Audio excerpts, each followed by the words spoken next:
বন্ধুরা, শ্রেয়ের রান্নাঘরে সকলকে অনেক অনেক স্বাগত জানিয়ে আজকে ভিডিওটি শুরু করছি। আজকে আমি বানিয়ে নেব তালের ফুরুলি বা তালের বড়া। প্রথমেই বাগান থেকে কাকা দুটো তাল এনে দিয়েছে। তালগুলোর মধ্যে কাদা লেগে অনেকটাই। তালগুলো খুব ভালো করে জলে ধুয়ে নেব। আমি পুকুরের জলে প্রথমে ভালো করে তালগুলো ধুয়ে নিচ্ছি।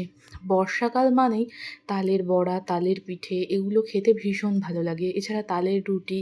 তো আজকে আমি তালের বড়াটাই শেয়ার করব। আমাদের এইদিকে তালের বড়া বলে না, তালের ফুরুলি বলে। তো প্রথমে ধুয়ে আনার পর মুখগুলো এভাবে খুলে নেব।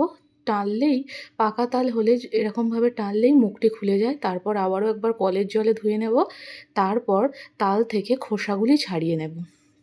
এই প্রসেসে তালের খোসাগুলি ছাড়ালে কিংবা তালের শাঁসগুলি বের করা এই প্রসেসে করলে খুব তাড়াতাড়িও হয়। তার জন্য প্রথমে খোসাগুলি ছাড়িয়ে নিয়েছি। এই এতগুলো যে তালের আঁটি তার মধ্যে সামান্য জল দিয়ে মেখে নিতে হবে। পাকা তাল হোক কিংবা একটু কম পাকা, এইভাবে জল দিয়ে মেখে দিলে শাঁসটা তাড়াতাড়ি বেরিয়ে যায়। তবে খুব বেশি জল নয়, সামান্য জল দিয়ে এভাবে আঁটিগুলি একটু মেখে মেখে নিতে হবে। এই রকমভাবে সবগুলি আঁটি মেখে নিয়েছি। তারপর এইরকম একটি ঝুড়ি নিয়েছি ফাঁকা ফাঁকা মতো। সেই ঝুড়ির এইভাবে তালের শাঁসগুলি বের করে নেব। আপনাদের কাছে যদি এরকম ছুরি না থাকে, ছাঁকনি দিয়েও এভাবে তালের শাঁস বের করা যায়। আমি প্রথমে দুটো আঁটি থেকে শাঁস বের করে নিয়েছি। নিয়ে একটি নেটের সাহায্যে শাঁসগুলি ছেঁকে নেব। মা শাঁসটি ছেঁকে নিচ্ছে, কারণ তাল কিংবা আম কাটলেই যা মাছির উৎপাত হয়, তার জন্য মা তালটা ছেঁকে দিচ্ছে। তারপর কড়াই গরম করে এই তালের শাঁসটি বেশ কিছুক্ষণ ফুটিয়ে নিতে হবে। এইভাবে যদি তালের শাঁসটি ফুটিয়ে নিয়ে তারপর ঠান্ডা করে ফ্রিজে রেখে দেন, মিনিমাম 1 মাস রাখতেই পারবেন।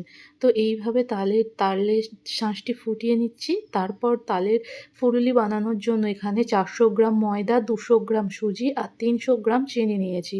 আপনারা যদি বেশি মিষ্টি পছন্দ করেন, এখানে 400 গ্রাম চিনি নিতে হবে। 400 গ্রাম ময়দার জন্য 400 গ্রাম চিনি।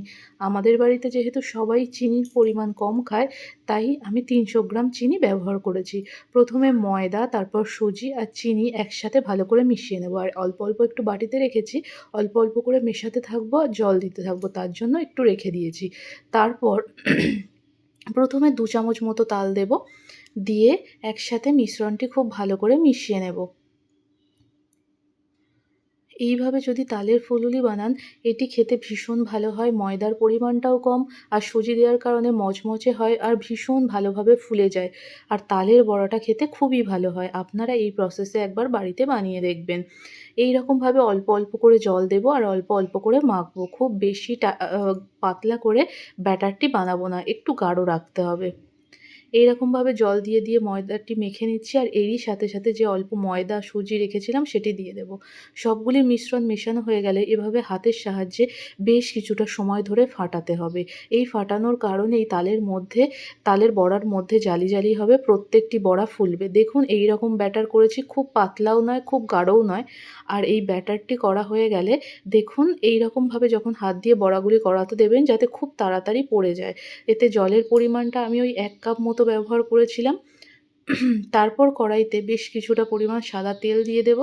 দিয়ে একে একে তালের বড়াগুলি ছাড়তে থাকবো তেলের মধ্যে।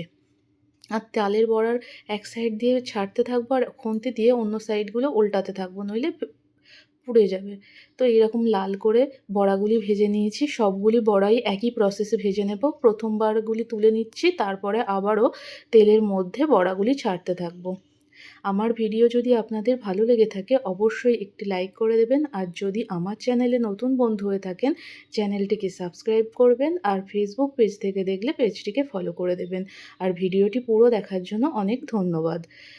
এইভাবে দেখুন ফুরুলিগুলো ছাড়ার পর একটা একটা করে উল্টে দিতে হয়, তাতে এক পিঠ বেশি যাতে পুড়ে না যায়। তো এইরকমভাবে সবগুলি ফুরুলিই ভেজে নিচ্ছি। আর দেখুন প্রত্যেকটি ফুরুলি এত বেশি ফুলছে আর ভীষণ নরমও হয়েছে। দেখুন তালের বড়া বা তালের ফুরুলি কতটা পারফেক্ট হয়েছে দেখুন। এই পরিমাপে বানানোর জন্য অবশ্যই এইভাবে একবার বানিয়ে দেখবেন। দেখুন কতটা নরম হয়েছে, আর একটা কেটে দেখাবো ভিতরে কেমন ঝাল ঝাল হয়েছে। আপনারা অবশ্যই এইভাবে একবার বানিয়ে দেখুন আর কমেন্ট করে জানান কেমন হয়েছে। দেখা হচ্ছে পরের কোনো ভিডিওতে।